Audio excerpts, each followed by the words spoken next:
51 billion pesos. Yan ang nakuha ni Paulo Duterte. So last year, kinall out ni Saldico si Pulong Duterte dahil nakakuha siya ng 51 billion pesos of GAA budget para sa DPWH sa Davao City District 1. Sinabi ni Saldico na ito daw ay isang holy land ng Pilipinas dahil sa sobrang laki ng pondo.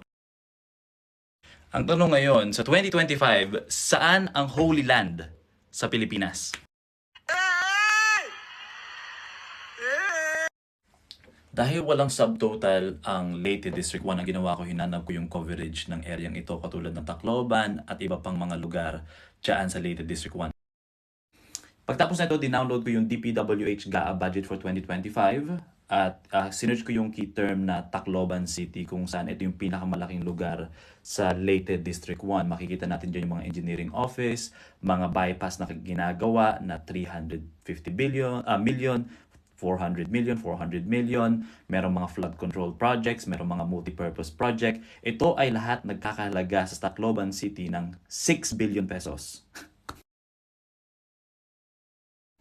Pagtapos ng Tacloban, tumingin naman tayo sa Tolosa, Leyte kung saan itong nakatanggap ng pangalawang pinakamalaking budget sa Leyte.